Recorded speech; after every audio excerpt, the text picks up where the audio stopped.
हेरोदस राजा के दिनों में जब यहूदिया के बैतलहम में यीशु का जन्म हुआ तो पूर्व से कई ज्योतिषी यरूशलेम में आकर पूछने लगे, यहूदियों का राजा जिसका जन्म हुआ है कहाँ है, क्योंकि हमने पूर्व में उसका तारा देखा है और उसको प्रणाम करने आए हैं। ये सुनकर हेरोदस राजा और उसके साथ सारा यरूशलेम घबरा गया। तब उसने लोगों के सब प्रधान याजकों और शास्त्रियों को इकट्ठा करके उनसे पूछा, मसीही का जन्म कहाँ होना चाहिए। उन्होंने उससे कहा, यहूदिया के बैतलहम में, क्योंकि भविष्यवक्ता के द्वारा यूं लिखा गया है, हे बैतलहम तू जो यहूदा के प्रदेश में है, तो किसी भी रीति से यहूदा के अधिकारियों में सबसे छोटा नहीं, क्योंकि तुझ में से एक अधिपति निकलेगा जो मेरी प्रजा इज़राइल की रखवाली करेगा। तब हेरोदस ने ज्योतिषियों को चुपके से बुलाकर उनसे पूछा कि तारा ठीक किस समय दिखाई दिया था, और उसने ये कहकर उन्हें बैतलहम भेजा, जाओ उस बालक के विषय में ठीक ठीक मालूम करो, और जब वो मिल जाए तो मुझे समाचार दो, ताकि मैं भी आकर उसको प्रणाम करूं। वे राजा की बात सुनकर चले गए, और जो तारा उन्होंने पूर्व में देखा था वो उनके आगे आगे चला, और जहां बालक था उस जगह के ऊपर पहुंचकर ठहर गया। उस तारे को देखकर वे अति आनंदित हुए। उन्होंने उस घर में पहुंचकर उस बालक को उसकी माता मरियम के साथ देखा और मुंह के बल गिरकर बालक को प्रणाम किया, और अपना अपना थैला खोलकर उसको सोना और लौबान और गंधरस की भेंट चढ़ाई। मत्ती 2:1-11 तक प्रश्नों के उत्तर। 1.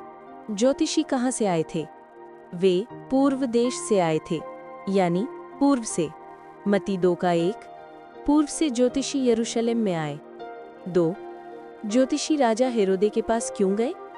क्योंकि उन्होंने एक तारा देखा था जो ये बताता था कि यहूदियों का राजा जन्मा है। वे उसे दंडवत करने यानी आराधना करने आए थे। वे सोचते थे कि राजा के महल में ही नया राजा होगा, इसलिए वे हेरोदे के पास पहुंचे। 3. यहूदियों का राजा जन्मा है सुनकर कौन कौन डर गए? राजा हेरोदे और यरूशलेम के सब लोग डर गए। मत्ती 3:3। 4. हेरोदे ने ये जानने के लिए किससे पूछा कि मसीहा का जन्म कहाँ होगा? हेरोदे ने मुख्य याजकों और शास्त्रियों से पूछा। मत्ती 2:4। 5. उन्होंने राजा को क्या उत्तर दिया? उन्होंने कहा कि मसीहा का जन्म यहूदिया के बैतलहम में होगा, क्योंकि भविष्यद्वक्ता ने लिखा है कि हे बैतलहम तू यहूदिया के प्रधानों में सबसे छोटा नहीं है, क्योंकि तुझ में से एक प्रधान निकलेगा जो मेरी प्रजा इज़राइल की रखवाली करेगा। मत्ती 2:5-6। 6.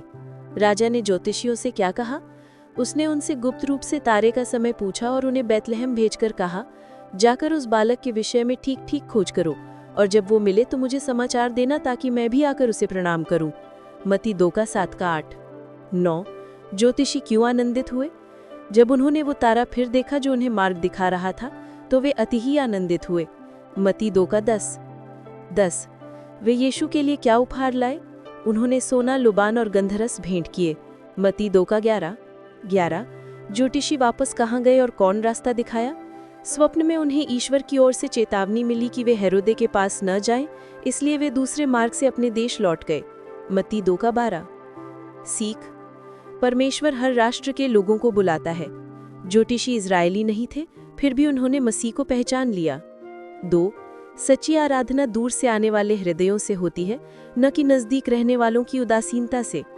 3. परमेश्वर मार्ग दिखाता है, कभी तारे के द्वारा, कभी स्वप्न में, ताकि उसके लोग भटके नहीं।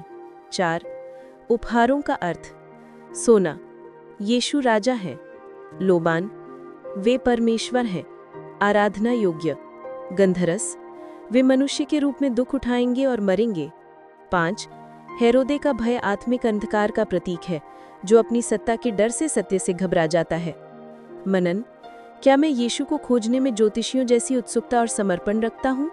क्या मेरी आराधना सच्चे हृदय से है या केवल परंपरा से? क्या मैं प्रभु के मार्गदर्शन को सुनने और मानने के लिए तैयार हूँ, जैसे ज्योतिषियों ने किया? क्या मैं अपने सोना, लुबान और गंधरस यानी अपने सर्वश्रेष्ठ समय, प्रेम, समर्पण प्रभु को अर्पित करता हूँ?